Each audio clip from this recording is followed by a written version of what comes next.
Welcome to the Cross-Platform Replication series. This is part 2 of a 4-part video series where we discuss replicating a PS series to an SE series array.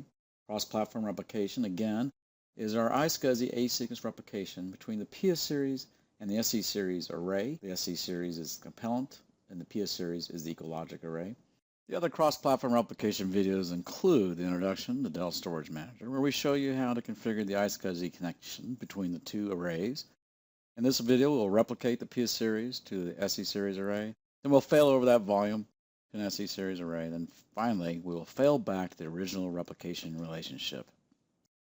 In the first video, we add storage in the Dell Storage Manager. So we added both the PS series and SE series so they can be managed by the Dell Storage Manager. And then we configure the iSCSI connectivity between those two arrays.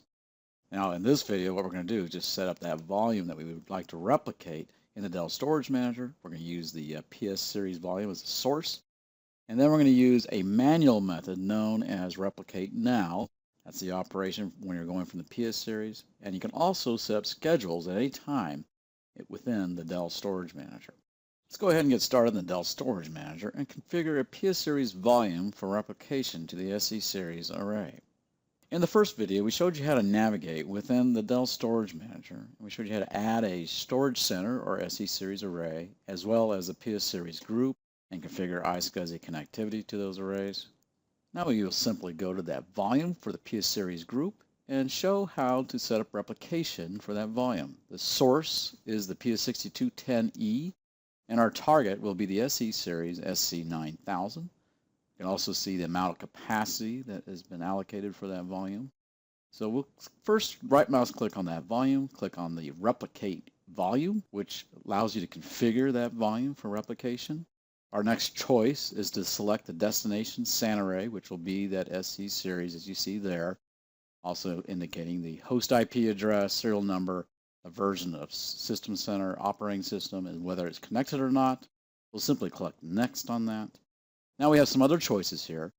We can change the name of the destination volume. This is only when you go from a PS to the SE series group, you get that option. And you can also select a storage type. Now, typically within the SE series, you only have one storage type, and that is known as the assigned redundant 2 megabyte, indicating the page size as the default. Also, the replica time to live. It's just the amount of time before a snapshot that represents the replication lives before it expires. Now, if you're familiar with the PS series array, replication keeps a local reserve on the source array. Also, there's a feature known as fast failback. Fast failback allows for only changes to be replicated back during a failback operation. So, cross-platform replication will have fast failback turned on by default. We can view the properties for replication setup for this volume by clicking on the Replications and Live Volumes. This gives us this dashboard. This will show our volumes configured for replication. Each source and destination volume will be displayed. Below the volume name itself, we'll see a summary with additional replication details. Then under the Snapshot tab, we will see that no current snapshots have been created on the source PS series array and only the active snapshot on the SE series or destination array. When replicating between the PS series and SE series, snapshots will be replicating with the Replicate Now option. In the Replications and Live Volumes dashboard under the volume, the Replicate Now command is available. We click that and a confirmation message will be displayed. Once we confirm, a point-in-time copy of the data will be created and trigger replication of that data to the destination array. So we'll just click OK. Progress will be displayed for the replication process after each refresh of the dashboard, demonstrated here by zooming into the % complete column in the list. A snapshot will be created at the source. This shows the point-in-time copy timestamp. Then on the right, the SC series is the destination, and the size will indicate how much has transferred so far. Once replication is complete, the green status in the list will indicate the data has been synced. Note on the destination snapshot a timestamp with never expires and the size equaling the source volume capacity. To view the properties of the destination, we may click on the destination volume icon, then Show in Storage tab, and this will simply automatically navigate to the target volume where the details of that volume may be observed, such as capacity, statistics, snapshots, threshold alerts.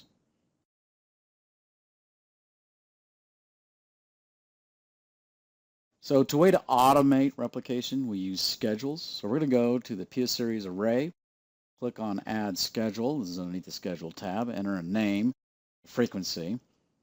We'll pick an hourly frequency. Then you can also additionally select replication schedule and a repeat interval. And we're going to roll this down to about 5 minutes so we can come back quickly and see the results.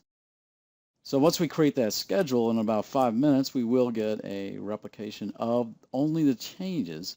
So what we need to do is show just the changes. I'm just going to simply go into the volume and make some copies of data so we can see that data replicated to the target array. Now, right now, we have not replicated anything. I did this within that 5-minute interval. So we can go to the source volume and see that we have the capacity reflected on the source volume.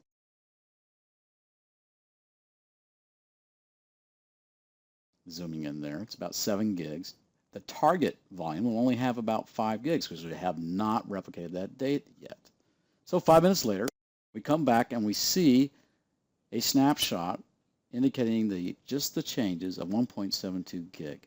And again, we can go back into the destination volume, showing in the storage tab, and see that that capacity is reflected on the destination volume. That concludes part 2 of our video series. Please join us for video part 3, which will show failover between the PS and the SE series array.